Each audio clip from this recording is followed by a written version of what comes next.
Hi, I'm Dr. Ken Charlin, author of the Healthy Brain Toolbox. I'd like to share with you today my 7 tools that will help you improve and protect your brain. The first tool is sleep. Did you know that many Americans don't get enough sleep? In my office, it seems that at least 1 out of 3 adults are not getting enough sleep. And that can have a very significant impact on your brain. Older adults who aren't getting enough sleep are at increased risk for diseases like Alzheimer's disease.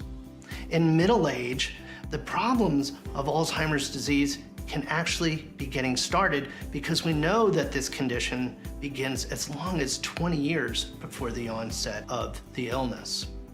But here's the thing. The lack of sleep impacts the brain in so many different ways. If you're a professional person and you want increased productivity in your life, you need to begin with getting enough sleep. If you have a lot of daytime fatigue and you feel like you're always grabbing that cup of coffee or other caffeinated beverage, maybe it's because you're not getting enough sleep. It's happened to me. I bought a smartwatch, like an Apple Watch, and I tracked my sleep. And I found that if I just went to sleep a little bit earlier, I could get those 7 to 8 hours of sleep that would allow me to wake up feeling refreshed and reduce my risk of developing a brain illness in the long run. So here's what I want you to do. Very simple. Go to bed a little bit earlier, or if possible, sleep just a little bit later. And that way, if you can get 7 to 8 hours of good quality sleep, that's the room dark and quiet, 7 or 8 hours, you can do something very important to preserve and protect your brain and reduce your risk of conditions like Alzheimer's disease in the future. The second tool is eat. Did you know that 678,000 people die each year from an unhealthy diet? And yet, in my experience, I would say that numbers could even be higher. Because the thing is that most chronic disease these days can be traced back to diet. Remember when your grandma said, eat everything on your plate? Or we used to say, you are what you eat? Well, guess what? You are what you eat. So what should you be eating? You may hear me talk about something called an anti-inflammatory diet. And that's because a process called inflammation contributes to most of the diseases I treat in my office that affect the brain. An anti-inflammatory diet consists of eating plenty of vegetables. Sometimes it's also referred to as a Mediterranean diet. So what should it look like? First of all, think about your supermarket and the edges of the supermarket where you're gonna see all those delicious fruits and vegetables. We should be eating the edges of the supermarket. Most of your plate should be vegetables. Roast them, steam them, saute them in healthy oils like avocado oil. We also need to be thinking about nuts and seeds. A little bit of fruit, but especially fruits like berries, strawberries, blackberries, blueberries. Why?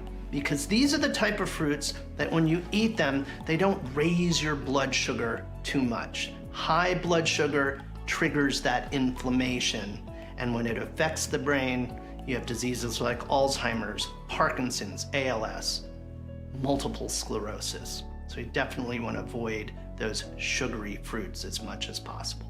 Lean meats, that should be things like grass-fed beef that is higher in omega-3 fatty acids, those anti-inflammatory fats in our diet. What we call smash fish, salmon, mackerel, anchovies, sardines, and herring. Poultry, such as chicken, that's been free-ranged. We want animals that come from nature because when we eat nature, we get all of the benefits. When we eat synthetic foods, fake foods, then it's gonna come back on us as these chronic diseases. So let's focus on an anti-inflammatory diet, healthy fats, nuts and seeds, high omega-3 fatty acid foods like grass-fed beef, smash fish, free-range animals, low sugar fruits like berries, and then other sources of fats in your diet might be things like eggs, again, from free-range animals. And if you want a little treat, treat yourself to some dark chocolate. That's 80% dark chocolate or higher. In my life, when I changed this type of diet, I went from having unpleasant sensations in my gut to feeling lean and healthy. I didn't have any bloating. I didn't have problems going to the bathroom. And a healthy gut translates into a healthy brain. So besides looking at the label and thinking, gosh, I need a chemistry degree to read all of those ingredients on the label, and that should immediately be a sign that this is not real food, maybe think, does this have more than 3 ingredients? If it does, what are they? But that should be a sign that this may not be real food. Sometimes having more than 3 ingredients is perfectly fine. Get to know what they are, but that could be a red flag that this is processed food and it's not real food, and it's not good for your brain.